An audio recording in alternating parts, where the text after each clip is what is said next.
word of the Lord came to Jonah, son of Amittai. Go to the great city of Nineveh and preach against it, because its wickedness has come up before me. But Jonah ran away from the Lord and headed for Tarshish. He went down to Joppa, where he found a ship bound for that port. After paying the fare, he went aboard and sailed for Tarshish to flee from the Lord. Then the Lord sent a great wind on the sea, and such a violent storm arose that the ship threatened to break up. All the sailors were afraid, and each cried out to his own god. And they threw the cargo into the sea to lighten the ship. But Jonah had gone below deck, where he lay down and fell into a deep sleep. The captain went to him and said, "How can you sleep? Get up and call on your God.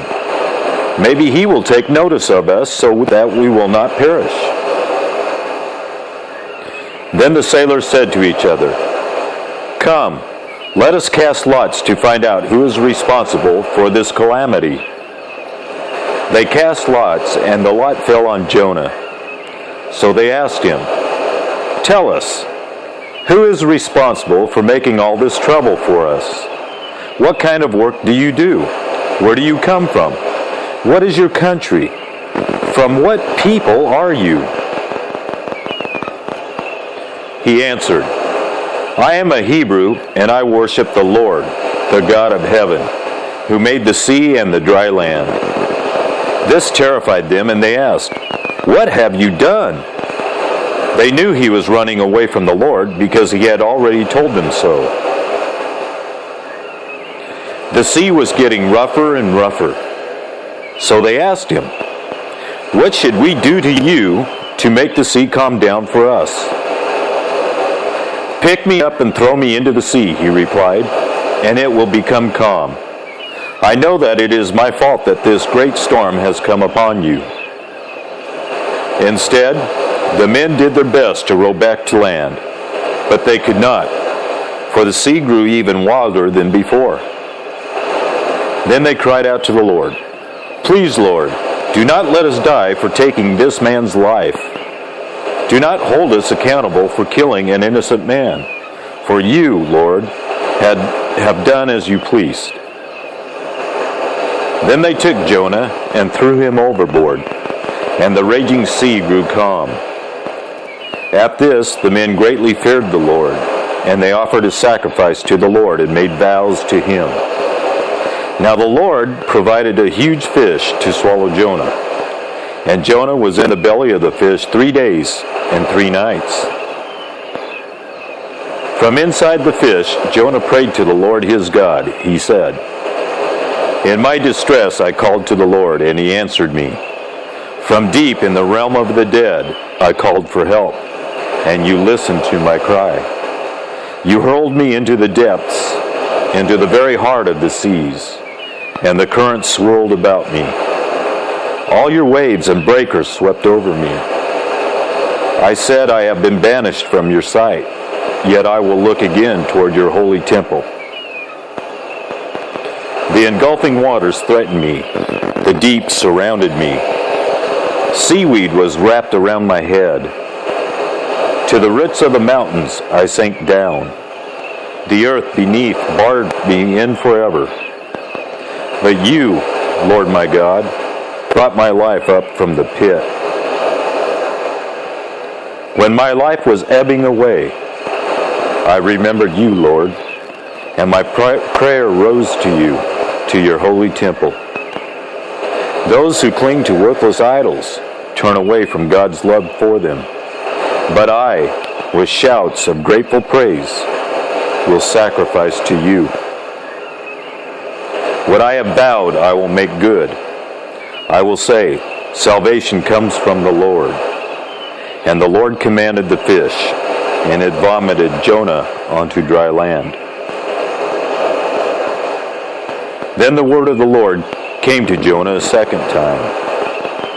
Go to the great city of Nineveh, and proclaim to it the message I give you.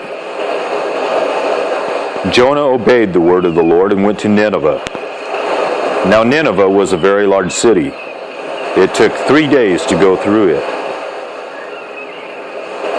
Jonah began by going a day's journey into the city, proclaiming, 40 more days, and Nineveh will be overthrown.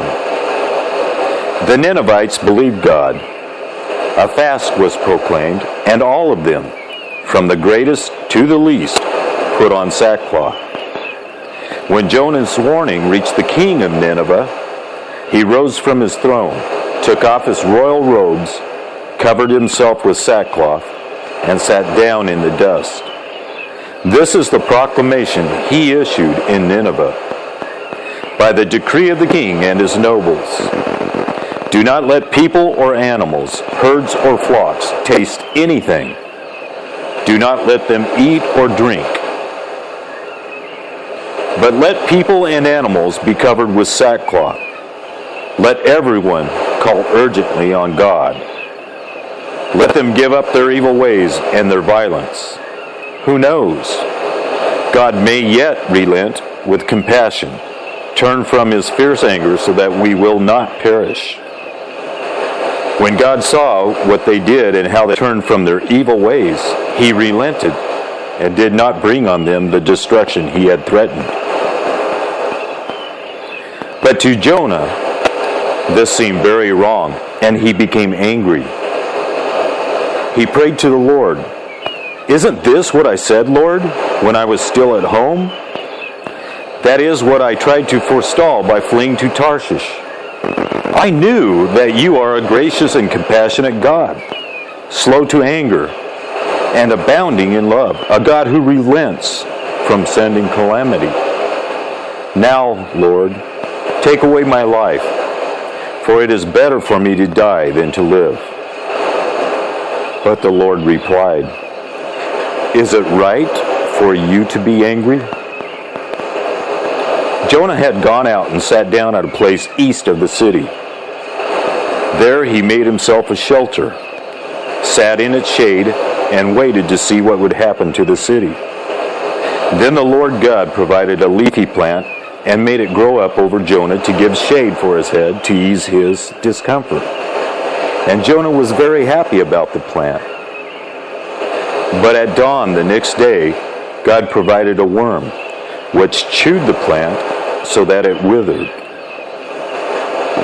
When the sun rose, God provided a scorching east wind, and the sun blazed on Jonah's head so that he grew faint.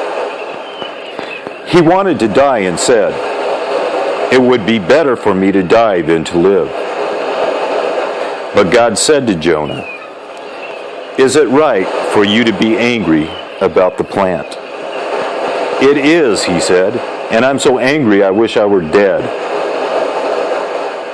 But the Lord said, "You have been concerned about this plant, though you did not tend it or make it grow. It sprang up overnight and died overnight.